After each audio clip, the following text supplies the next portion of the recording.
Now, we've got a bit of a food theme. What was Chuck's favourite ice cream, candy, or little snack that he just loved to munch on?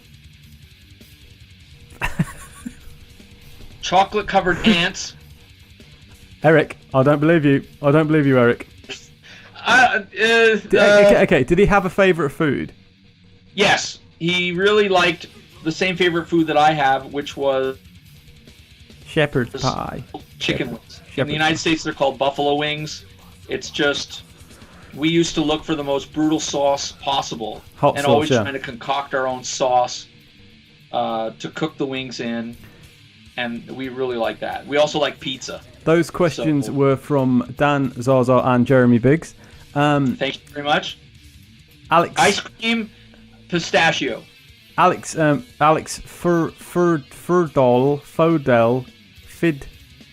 Fidrellian. That one. He says was Chuck was known for his ability to cook. Any chance of a recipe book sometime? Well, we did take part in Steve Seabury's book, Moshed Potatoes, Oh. which is Simon and Schuster. So there is one of Chuck's recipes in there, I think, for his chili.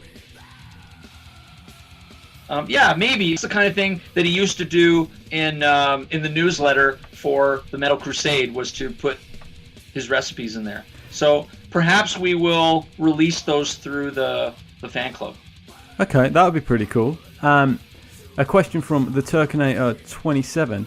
What was Chuck's feelings on the, I guess you could call it extreme death metal, brutal death metal? We're talking sort of Cannibal. The two bands that have been mentioned here are Cannibal Corpse and Deicide. Are we going with mixed feelings? Well, no, it's not that, and I don't want to mischaracterize Chuck. The point is that when it was timely, when it was 1987, which would have probably been around the time that Cannibal Corpse maybe came into existence within that year, Chuck already had a record out, right? So he looked at all those people that were doing kind of the same thing he was doing as contemporaries. But as he got older and changed the style, the people who kind of remained back in time, this is his way of thinking. The people who by 1991, 1993 were still doing the same stuff that all of them were doing in 1988, he didn't really consider them contemporaries anymore. That isn't to say that he was condescending. That isn't to say that he put them down. It's just that for him, he felt he'd grown. He was doing a new thing now. He felt he had to grow with every record. So it's not that he put himself on a different pedestal or a different level. He didn't consider them to be like contemporaries anymore because he thought he was doing something else. He didn't really reckon he was doing the same kind of death metal in 1995 as he was doing in 1987. Nor would he want to be. But he always liked the Cannibal. Deicide, we really have much to do with them, so it's not a fair thing for me to answer because we didn't really have much. It's always going to be pretty random the bands people pick or whatever. But well, one thing is for sure is that Chuck was not satanic. He was never into satanic imagery or anything since his demo days. Of course, back then he was a teenager, 16 years old, 17 years old. Everything was about upside down crosses and signing your letters with blood and satanic stuff. But right from Scream Bloody Gore, it was about gore. It was about movie horror. It wasn't about Satan. And so he was never into those religious-y kind of things. And frankly, those people who came to rehearsals with upside-down crosses burnt in their foreheads and things like that, he had absolutely no, not tolerance, but he kind of would laugh at that, and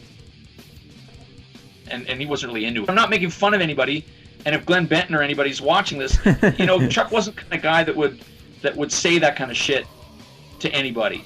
And he certainly wouldn't spread anything around negatively about any of the bands unless he felt that the band was being confrontational. Well, if he thought the band was stepping over the line, he would retaliate. He would get angry. I remember we were going to do some shows in Europe, and we were going to be doing them with Morbid Angel, and Morbid Angel had we felt less of a following than Death at the time, not as many albums out as we did, and yet their manager was demanding that they be co-headliners, and Chuck just set it down in stone. There's no way that they're going to co-headline. I mean, when they reach a level where we're at, then they can dictate their terms to anyone they want.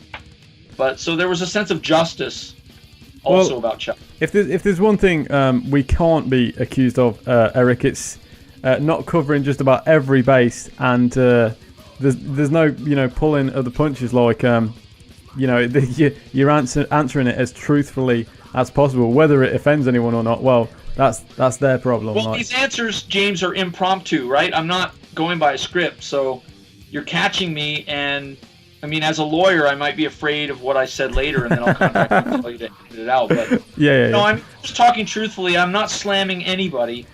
I don't mean to be slamming anybody, but instead of, if I gave you written answers, they would have been thought, calculated, cold kind of answers. It could be important to mention to the listeners that this is off the cuff.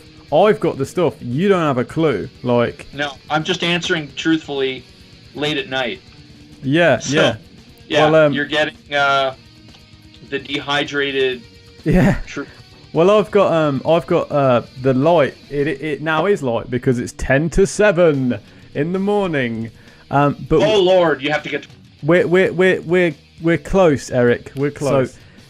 So, to round up a few last questions. I think you might have covered this with Lush, maybe. But what was Chuck's favourite non-metal band? I don't know. I would guess it would. Is that a bit like? Is it a bit like if I said, what was the name of Chuck's favourite unicorn? Yeah, then I would have to say that I would guess Daisy, but I'm not sure. Daisy the unicorn. Yeah. I mean, is that right? Is that what you guys were riding when you fought against the Nazis? You rode in on unicorns. Yeah, exactly. Well, I don't know. Like, he liked a lot of bands, and he liked a lot of stuff. I know that I always name drop Lush because I know for a fact that he liked Lush, and he dug it. He understood it. It meant something to him. But then sort of Paul Masvidal and I, we all three of us liked that band. So he appreciated everything, really. The only thing I know that he didn't like was country. That question was from Brett Leventhal. Thank you, Brett. There's actually quite a lot, so I'm just going to do some name drops because there's a lot of like what did Chuck listen to, favourite band. So Metal Forever, 1997 has asked about the music. Jeremy Biggs has asked about. He says he knew about Chuck liking Manowar or Merciful Fate, but did Chuck have a distinct or favourite guitar player that influenced him? Well, that's actually a really good question. He liked Hank Sherman a lot, which is ironic, of course, because Hank Sherman is a friend of mine and also my client. I'm Hank Sherman's lawyer. Yes. Yeah. Was that me? Was that you? I'm not sure. Not sure. He liked. He of course liked Ace Frehley. And he liked a lot of guitar players. How about two pretty mainstream bands? What were Chuck's thoughts on Megadeth and Metallica? This is from Supernaut669 and Dawn Patroller. Well, I think like everybody, he thought that Peace Sells was a cool album. I remember being around during that period, and it's not my fault, Eric. It's not my fault. I'll just read the questions. I don't know. Maybe I don't know what I'm talking about. Okay. What's the one after Peace Sells? I have no idea. I'm not a fan. I don't know. He liked, of course, like everybody, he was very influenced by early Metallica. Who wasn't in those days? Did he become a huge Metallica fan? No. I mean, was he a big fan of the stuff after Ride the Lightning? Not in particular, because by then he was doing a more extreme form of music. But was he influenced by the first Metallica? Of course he was, because it was extreme and it was different, just like Slayer. Here's something a bit more interesting. Yes. Because there is a lot of the same questions come up. I'm sure you get this all the time. But this one's a little bit different. Yes. What are the plans with the demos, with the Mantis demos? Sheep. That's the answer. Sheep. With the Mantis demos, what's going down? Will it be a box? This Hector Barragan Zavala has said, will there be a box set for the Mantis demos? Hector, ¿qué pasó, mano? There will be a Mantis record, and it will be out on Relapse. When? I don't know. I figured it would already have been out already. There's so much going on. I mean, we have so much material that we have gathered from the world's greatest collectors, Laurent in France, and man, there's so many of them I don't even want to name. It's obviously going to have an old school sound, because there's no way. It's going to sound like crap the way we remember it, because that's all it was crap. These are demos that were done on one mic in the center of the room or whatever. But the different crap. Well, our crap is going to be cleaned up because we're going to have the money to be able to clean it up and make it sound as good as possible. The other thing is, we have our crap directly from the original sources. That is, Chuck made tapes, gave them to people like Borovoy, and Borovoy has gladly and very kindly lent it back to us so that we could use it. We are painstakingly putting together the ultimate Mantis collection, and that will be out on Relapse. Without it. What some people think of as a crap sound, though, other people are going to be like, this is the sound I always loved. You know, some people never left like the late 80s, you know, they still. And this wasn't even the late 80s, this is the early 80s, so.